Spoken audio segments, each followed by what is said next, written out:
Hello, I'm Michael Verney and welcome along to the Indo GAA podcast with thanks to AIB. AIB is at the heart of Gaelic games across both club and county, and in 2025 they're celebrating a decade of sponsoring the All-Ireland Senior Football Championships. With this year's championship shaping up to be one of the most competitive in years, AIB is more excited than ever to bring fans closer to the action. Check out the hashtag #TheToughest for more. Hello and welcome to Indo GAA, where we'll be looking back on a bumper weekend of Gaelic football action. Delighted to be joined by Dick Clerkin and Pat Spillane once again. How are we doing, lads? Very good. A funny weekend, Pat. More provincial winners beaten. That's 3 provincial champions beaten in the opening round of the All-Ireland Senior Football Championship. What do you make of that? And there's a lot of people giving out already that there's no benefit to winning a provincial title apart from all the hoopla and razzmatazz that comes with a couple of days after. Well, you know, us football men, we're loath to shout to blow our trumpets and shout from the rooftops. But for about the 10th successive weekend, the football championship has delivered. And has delivered in spades and bucketfuls and has whispered quietly, not to offend hurling man, but the football championship every weekend has been better than the hurling championship. And last week we talked about, and I wrote in this in the World, and about compiling lists, who's the number one team, who's the number one, and I said 2, who's number 3, and I said it's a bit like compare it with Larry Gogan's chats, because it's just a snapshot in time, and what's number one week is fastest loser the second week, and there's no doubt about it. This year's championship has been so topsy-turvy. Can I just remind everyone, there's only now one unbeaten team in the country in this year's championship, and that is... It's here, boys, isn't it, Pat? and the brilliance of it is that because it's such... We've said this before, and I've said it as a start of the year, that this is the most open All-Ireland Senior Football Championship in living memory. That there's no totally dominant team like the Dubs of the 6 in a row or the Kilkenny Hurlers.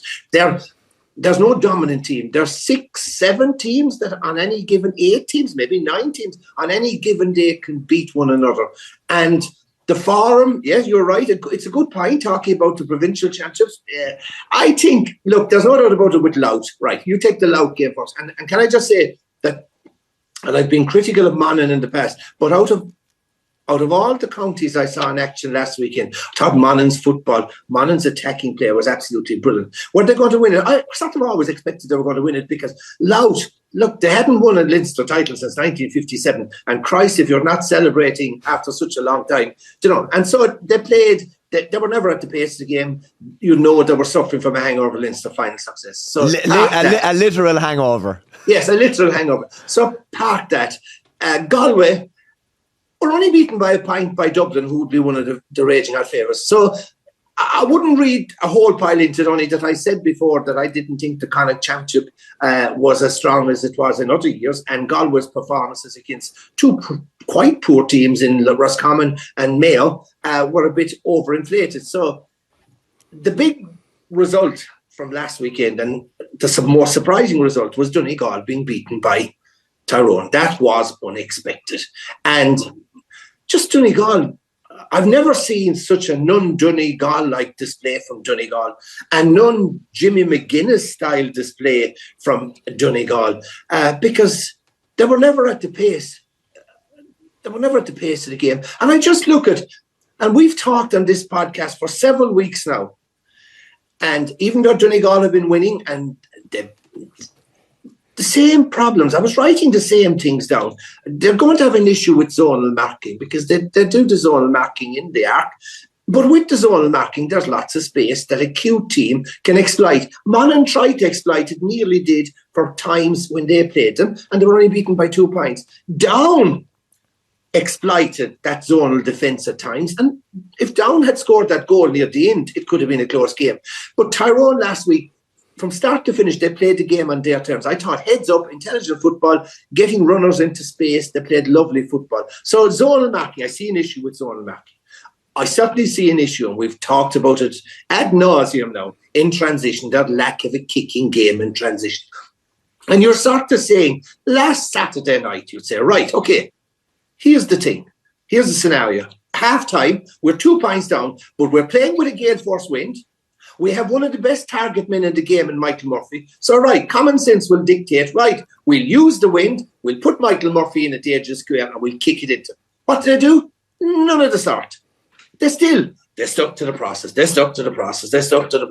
it's the same thing and it's over. And it's well rehearsed. But the process didn't work last week. And sometimes, great teams and great players, the great player is a person, is a player or a team that can read and adapt to changing situations. And great teams can do that. Dublin could change from plan A to plan B if plan A wasn't working. I don't see Donegal changing from a plan A to anything. They stick to the process. And you look at, so that was number 2, the lack of a kicking game in transition. And we talk all the time, which is, and it's correct, about their brilliant kickers. Long-range kickers, 2-point kickers, and you take them. Langan gave an amazing display last week, but Paddy McBrearty, Thompson, Darrow Boyle, Michael Murphy, they're all, Oisin Gallen, they're all brilliant kickers. But not for the first time. Not for the first time. In a big game, they're shooting efficiency. You go back to last year's All-Ireland semi-final against Galway. What cost Donegal victory that day? It was their second half shooting, which was woeful. Last Saturday night, their shooting efficiency was absolutely woeful. Was it 13 wides, 2 into the goalie's hand? And we slag off Mayo. And I noticed this podcast was using the clip from Mayo last week. And we're slagging off Mayo. Poor Mayo are an easy target in terms of their forward play. And Mayo's forwards only got 2 points on play. You look at Donegal, who are one of the raging hot favourites for the All-Ireland. Donegal, here's a question for you, Michael. How many of Donegal's starting forwards last Saturday night scored from play? One. Correct, 1. Kieran Thompson. And when that took place? In the 40th minute of the game. So, but the final thing, right, I'm not too sure. So right, their forward play wasn't great. Their shooting efficiency was poor. Oisin Gallen, bar his first half against Armagh, doesn't seem to fit in with Michael Murphy. Michael Murphy is brilliant, but they don't seem to have a plan. Do you play him at the edge of the square? Do you play him out?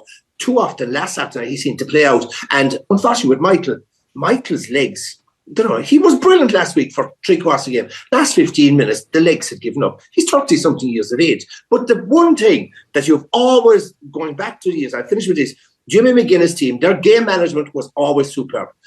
10 minutes to go, 2 points up, you'll say, Donegal to close out the game. But they didn't. For the next 10 minutes, the game management for Tyrone was unbelievable. And I'll finish with the one stat. Like, last 10 minutes, outscored Donegal 5 points to 0.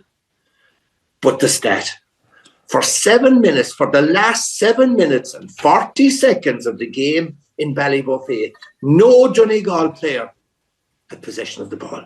7 minutes and 40 seconds, Tyrone managed the game, kept possession. Wow.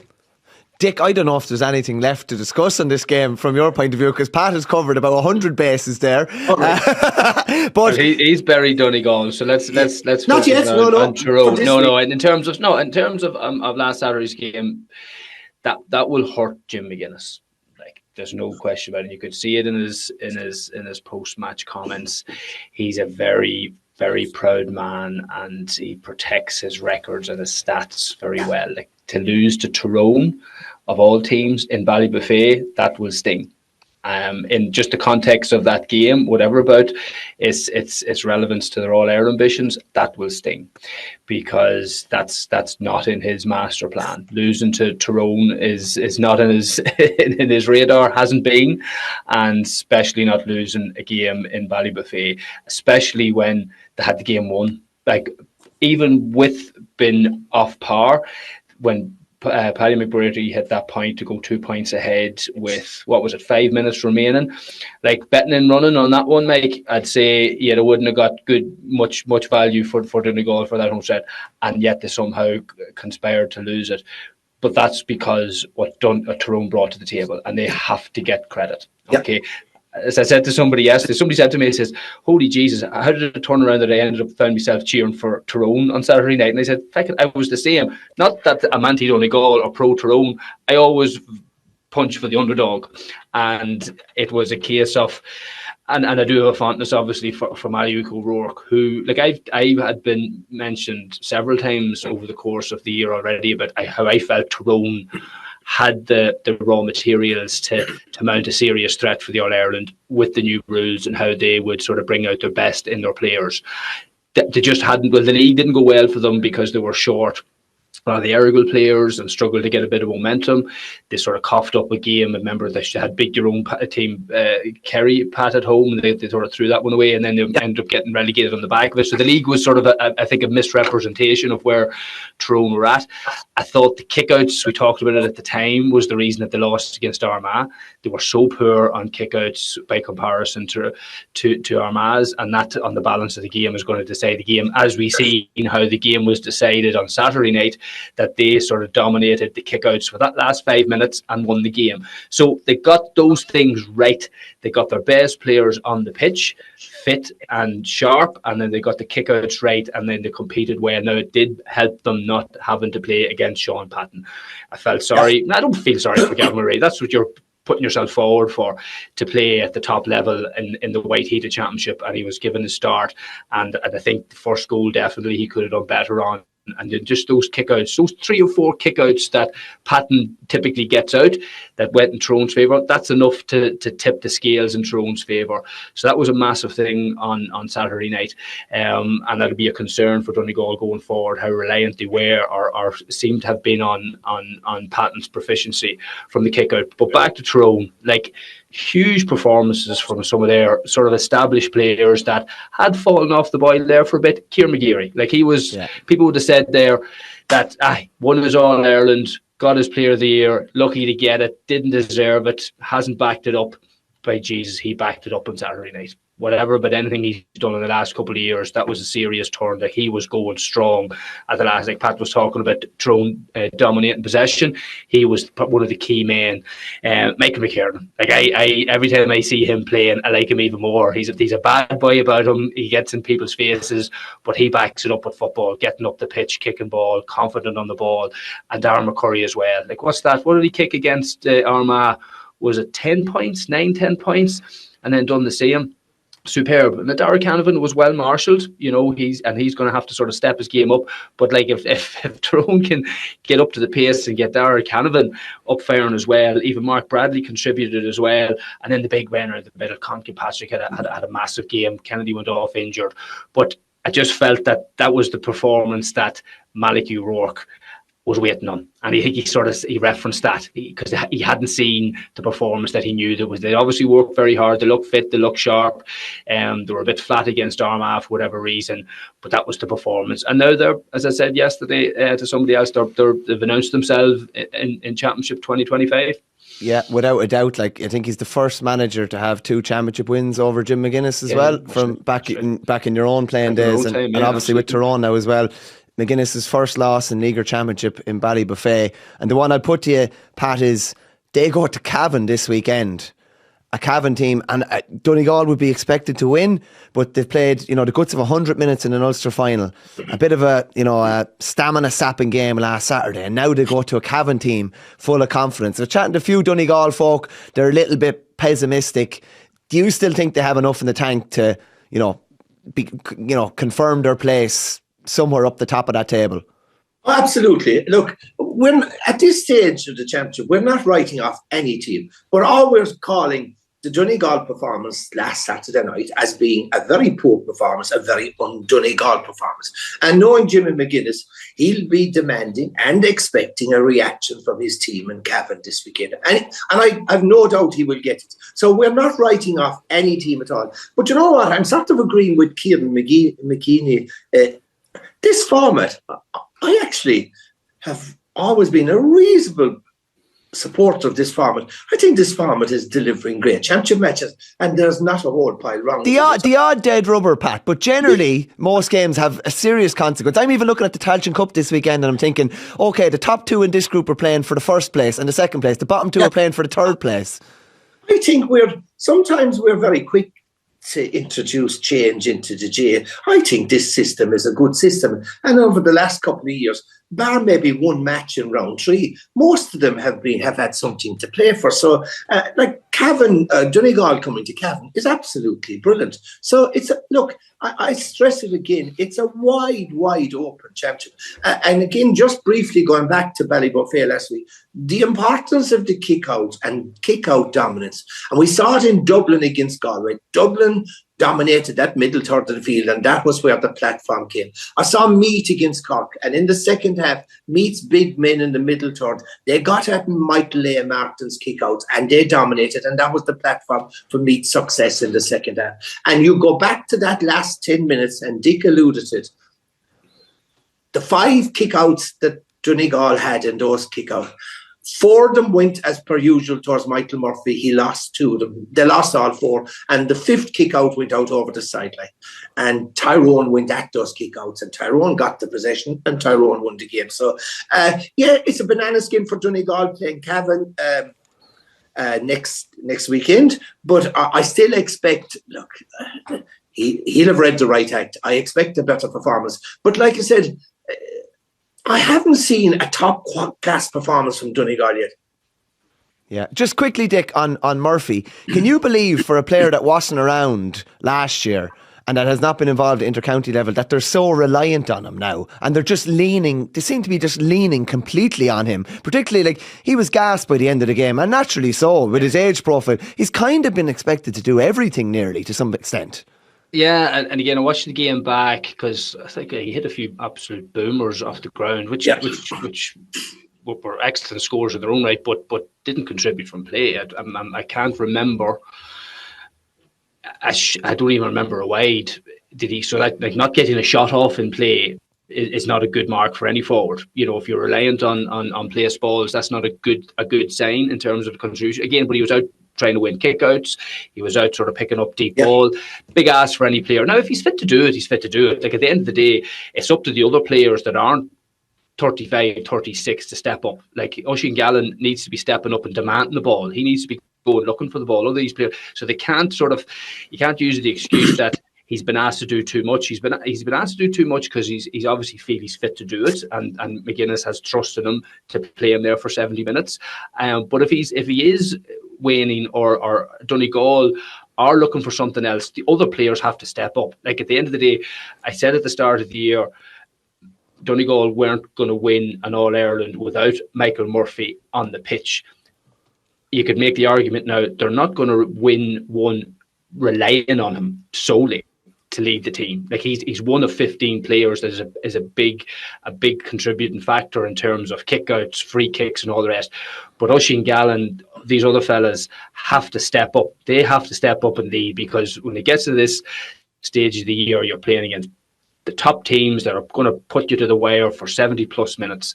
Like they'll get over the line. I don't suspect, Cavan will put up that much of a fight. It'll be competitive, but I think they'll win by sort of 5 or 6 points, if not more, comfortably.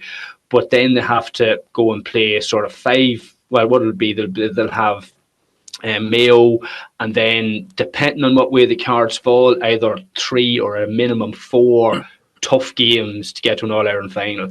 So all those players have to step up, and that'll be the conversation that Jim McGuinness. He'll not be sort of putting the gun to Michael Murphy's head. He's doing far more than anyone would have ever expected him coming back. It's up to the rest of the players now. Like, that was a phenomenal performance by Langan. Can't be relying on that every game. Like, I was looking at it, it's well and good us giving the Tyrone midfielders a pat in the back for competing well. Boys, one of your men just done you for 7 points. That's not good enough. And like Malik O'Rourke will be really putting the question to who should have been tagging him.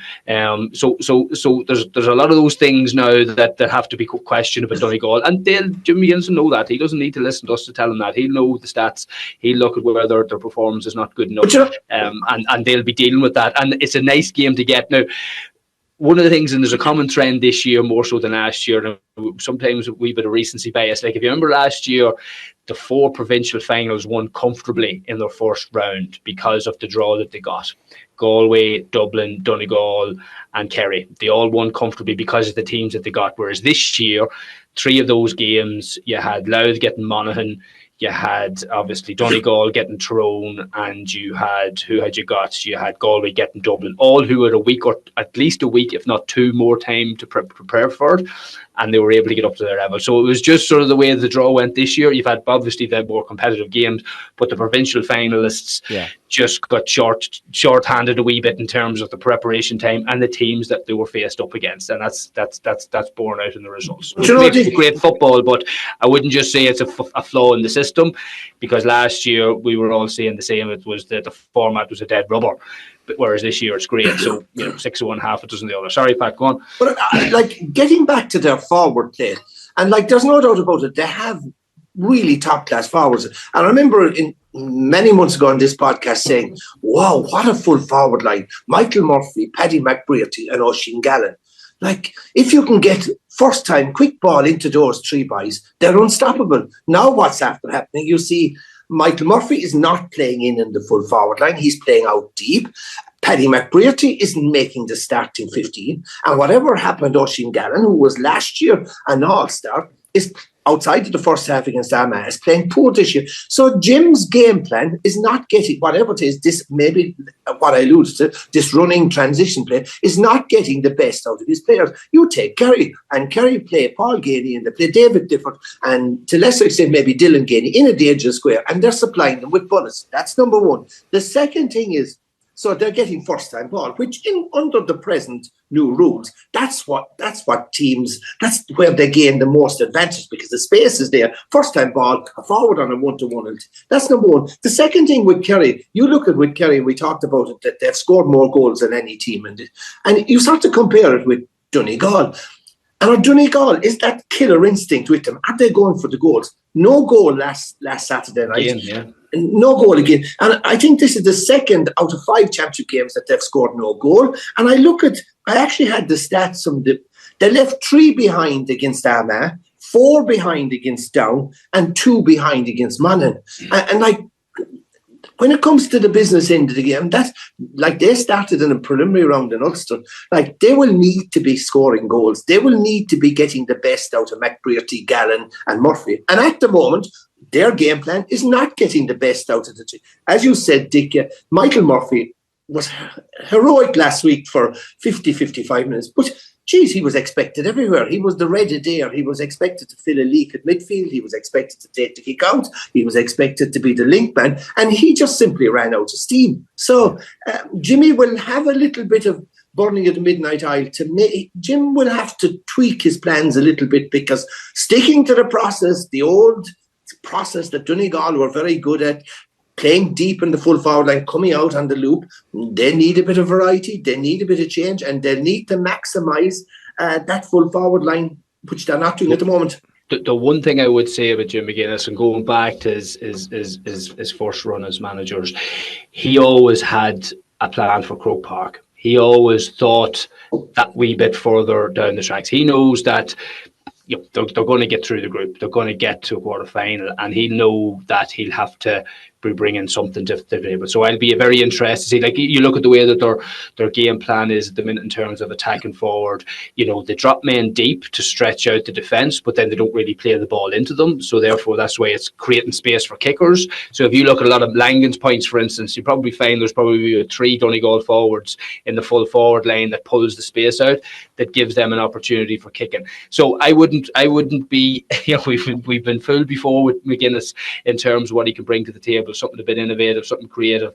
Be interesting to see, is he already starting to plan for Croke Park, and he's sort of taking a wee bit of a hit now. Wouldn't surprise me, but he need a bounce back. He need to get the ship settled, and that's a good fixture to have against Cavan, to get points on the board, and then they'll have Mayo in a neutral venue, who just, that's actually a perfect game for them. But they should be reading. It's still a name to beat, but they'll be playing Mayo, who are waiting to be put out almost at this stage, and then they'll be back on track probably and depending on where the results go, there's no guarantee Mayo or Tyrone go and beat Mayo. They could still be in a fight for a top place. But anyway, plenty to look forward to. Pat, I just showed to you actually your former Sunday game colleague Kevin McStay has actually had to step away from the Mayo setup, which is very unfortunate, obviously due to health reasons there. I'm sure you'd like to go on record and wish him the best. He won't be on the sideline this weekend, and maybe not for the foreseeable future, with Stephen Rochford taking the Bannister bib. Absolutely. Look, I soldiered with Kevin McStay on the Sunday game for many, many years. A great colleague, a very loyal colleague. And I think I said it last week. I mean, I think he was the sharpest brain of all the guys I worked with in there. He had an encyclopedic knowledge of the rules. No ego, no attention seeking, just a really sharp analytical brain, a good guy. And like the pressures, the pressure of managing any county is unbelievable. The pressure of managing a county like Mayo, where the expectation or the demand to win in All-Ireland is just increases every year. And he himself and his management team and the players have been coming under a lot of pressure to deliver. And like I just sent out, look, I hope he's well. I hope he's recovering with it.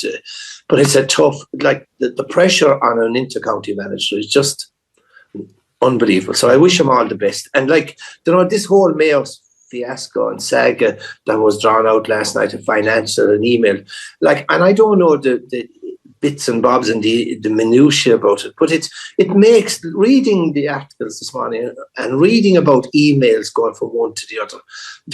Like I am aware of the situation where certain number of players were being given accommodation in Dublin, that Dublin-based Mayo footballers, and like you start to say, it's the least they deserve. Like, there's a couple of hundred inter-county players, 300, I'd say, 400 inter-county players that once a week sit in a minibus or sit in a car in Dublin and drive 3 hours to training, do that 2.5 hours training, get back to Dublin at 1 o'clock in the morning and head to work again at 6 o'clock. And Christ almighty, the least they deserve is because a lot of these lads are living in difficult conditions, are couch suffering. So if a Mayo County Board or a benefactor has given them some sort of accommodation, Jesus, I think it's the least they deserve. And some whistleblower to blow it and to get to the Dublin Corporation that they're living, or Dublin City Council that they're living in illegal accommodation. It's just wrong. Everything is it's just so wrong. I feel sorry for this energy sapping, Pat, like that all that lingering about. You can't just separate that from the playing field, because it all links in question marks. How money's been spent, who's paying for backup teams, all that sort of. It's just and like I just echo Pat's sentiments. Like we were probably critical of Mayo and Kevin McStay to a point after their Mayo defeat, but it seems now that Kevin obviously hasn't been operating at 100% himself, whatever, about his players, and that can't be good. So it's good that he's sort of taken a bit of time away to get himself right. And all we can say is we wish him. My heart goes out to all, to Kevin McStay, the management, Mayo County Board officials, Mayo players. They're giving of their 24/7, they're giving of their free time to the cause of the red and green, to Mayo football, and they deserve all the support, not the negativity that's surrounding them, not the criticism that they're getting on social media, not the criticism that was being aired last night at that county board meeting. And like you said, Dick, that negativity has to affect players, officials and management. It's just wrong. You just sense that it's probably passed at a sort of Mayo GAA football community. It's just the culmination of the last decade plus of frustration that they've accepted now. You know what? They were clinging on there for a few years, but the door is shut now, and they're just fucking pissed off, and they're looking. Almost people are looking for somebody to blame, that we didn't win in All Ireland, and we looked at Tyrone, Donegal, Armagh go and win All Irelands when they couldn't, and that's just probably fucking grinding on them now, and they're trying to look for somebody. Anyway, that'll all be dealt with. We wish Kevin McStay well, and listen, hopefully the players now go, because at the end of the day it boils back to the players now could do work and stand up and give him a performance that he deserves. Just back to the action on the pitch, Pat. Armagh obviously had the hangover of the Ulster final. Just when they were good against Derry the other day, they were brilliant. They were 12-6 up after about half an hour. Last 2 minutes of the first half really let Derry back into the game, and Derry got back into the game themselves. Came out after the break 1-4, looked like the game was dead, opened the gap to 13, I think, and it kind of repeated the first half. They totally switched off. Derry had a heap of chances. Rogers had 3 goal chances, all saved by Ethan Rafferty. They did get their 2 goals. Conor Glass kind of started off a lovely goal on the spin, kind of out of nothing really. But Pat mixed the good with the bad, still learned a lot, got the result and got back on track. Yeah, it was a very unusual game because you're right. For the first quarter, for the first 20 minutes of first half, first quarter, second half, absolutely brilliant. There was a lot to admire about them. They rattled 221. That's some scoring. They had 11 different scorers. They weren't playing badly, which sometimes is good. It means that McGuinness and the boys in training this week have a lot to work on. Of course, the big worry is that final quarter. They were 13 points up, and Derry brought it back to 4 points. Ethan Rafferty made 4 point-blank saves. Derry could have scored 6 goals. And even at that, a Derry team which is struggling and has struggled for the last 12 months, a Derry team scored 2 goals and 17 points against the Armagh defence. And I look at the Armagh defence and you look at their 5 championship games, and I look at the 4 championship games, they've conceded 582. That's quite a lot, That's quite a lot. So it was certainly far from being the perfect performance for All Ireland champions. It was a kick in the backside. What we will learn a lot more. Themselves and the Dubs, we will certainly know where both teams are at after this weekend's clash. Dick, just a quick one. Kieran McGuinness was just talking after I was up there. By the way, the Athletic Grounds, lads.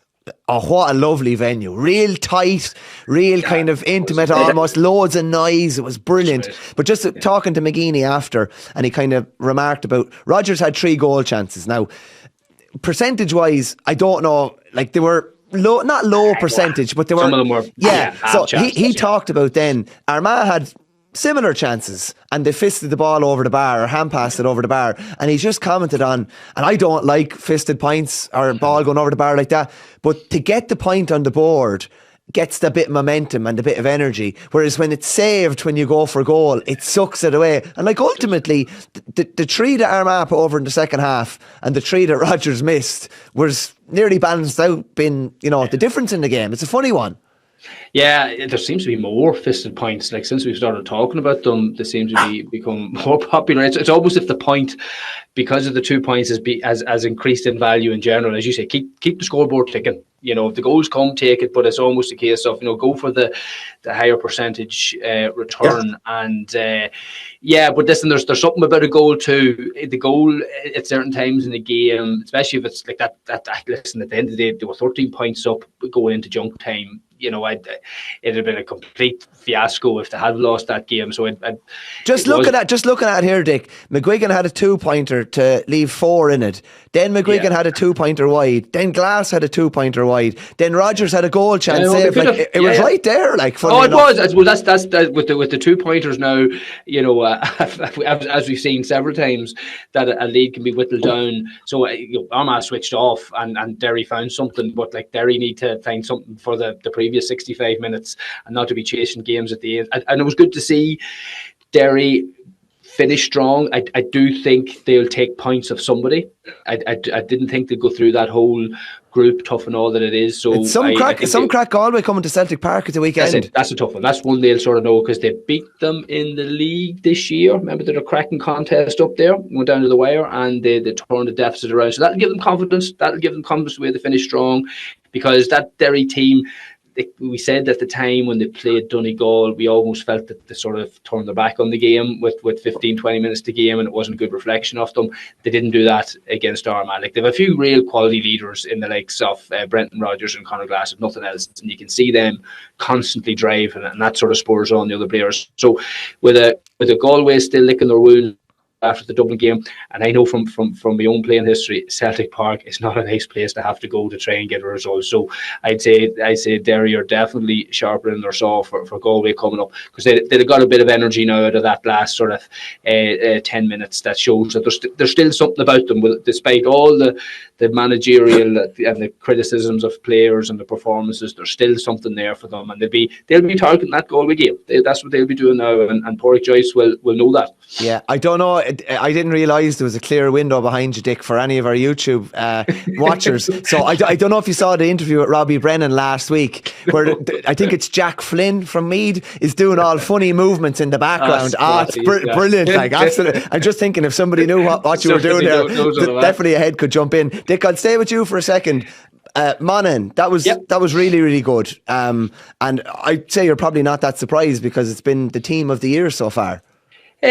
I was okay. I went down to Newbridge. Awful, Jesus, such the weather. Mother God, the first half you wouldn't put cattle out in it. Never mind trying to play football. And Monaghan coped with the conditions really well. Now, I'm going to give Louth the pass because the 2 weeks to prepare, probably a week and a half, if even that. Let's be honest. They celebrated the win. Why wouldn't it? You wouldn't. And it looked like the energy levels was down. Very hard, mentally and physically, to come down and bring yourself back up for a Monaghan team that were coming with 5 weeks preparation. Like, Monaghan team looked fresh.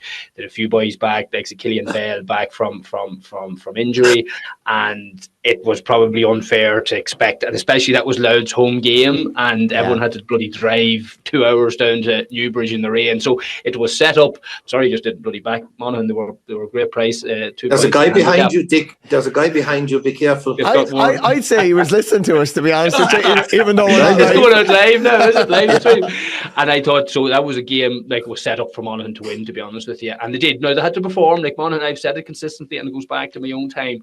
Monaghan aren't good enough. They don't have enough just natural forwards and ball players that even playing in third gear, they can win games. They have to play well. They have to bring the work rate, and they have to work hard to beat even the mediocre teams. But when they do that, they're as good as anybody, and definitely as good as I'll finish with my own top ranking list to rival Pat's.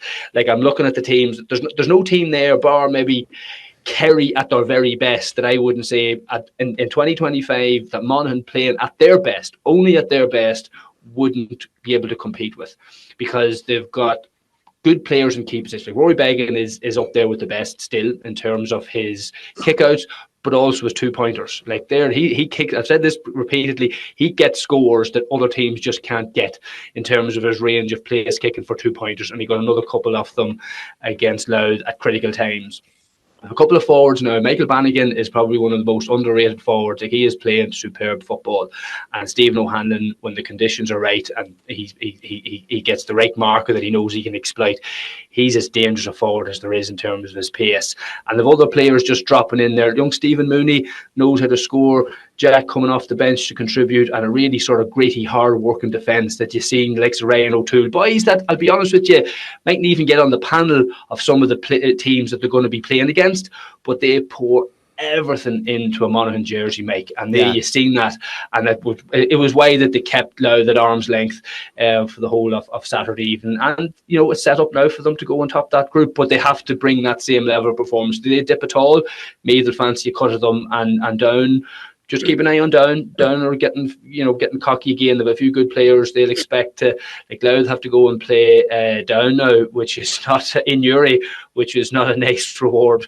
So they're not getting much change out of their provincial win with the way the draw has fallen for them. But listen, from Monaghan perspective, obviously we're very happy. Looking forward to the next couple of weeks and see where the year can go. Pat, the clock is against us, so I'm just going to give you the final word on Cork and Meath. I don't know. Can I get the final word on Flick the Cork and Meath? It was an awful game of football. Did you see any of the videos or pictures of Park Talchin going around the place, lads? It was like a swimming pool. If ever a redevelopment needs to get going, that needs to get going. Michael, I finished last week and I think I was cut out. But again, for the umpteenth week in a row, we're praising a great football championship. We had great matches. And think about it. You had the All-Ireland champions, Armagh, playing Derry, the league champions. You had a good competitive game between Meath and Cork, which was going to be close. You had the Cinderella team of the championship, Louth, playing in action, and we had the blockbuster between Donegal and Tyrone. And hey, press, and no premiership. And we decided in our wisdom we're not going to have any game free to air on television last week. RT and TG Car, no. And I was just checking. So what did they have? RT won during the afternoon, had almost 3 hours of racing from the Cork where there wasn't a soul at it. RT2 had over 3 hours of Champions Rugby where there was no Irish interest. And I was just looking, right, why not Saturday evening, RT2, we could have the blockbuster Donegal Tyrone, 500,000 viewers. But no, RT2 was showing super dogs with extraordinary jobs. I give up. Lads, it's a great show, by the way. I watched it and repeat. I watched it and play back. In the split, congested season where there was a chance to showcase one of those great football championship games on free-to-air television, we ignored it. We have two behind the paywall and two are completely ignored. It's just wrong. And the Meath Cork game, okay, it wasn't a great game. Yeah. Can I have a rant? I don't rant. If you can keep it to 30 seconds, because we're going to be kicked out. You touched on Paul Tangent. Something needs to be done about the match day experience and facilities for travelling visitors. Like I've got to too many grounds now that I'm looking at queues the length of a terrace for women and children. You can't get a cup of coffee. We need to do better. Yeah. We need to do better. I seen a scene of it again in Newbridge. I was in Park Talton earlier in the year. Toilets, lads. It's not good enough. Yeah. It's not good enough. If a ground is going to be putting it up their hand and they're going to make money and get on the gate receipts, somebody has to go and say there's a minimum standard needed in terms of portaloos. It doesn't take a cost more to get. It's the fellow with the high vis jacket that will not allow you park anywhere. Jesus. And this sort of stuff. They need to do better. To modernise, like we've got to, especially for football now, that there's going to be so many of these smaller provincial grounds are going to be taking big games. We got to do better if we're going to attract families and mothers, and I see loads of that. It really annoyed me in Newbridge. It was lashing, and there was a queue. I'd say somebody at the end of the queue, there were at least 3/4 of an hour queuing to get a toilet. And I'm like, that's not good enough. But lads, we're happy with the football championship and the games, and that's the good news. That's it. We'll take that. But we have to make the customer experience better as well, because we want people to go to them, not be sitting on their couch in Kerry watching them. Gents, great stuff. We'll talk again soon. Thanks a million, lads.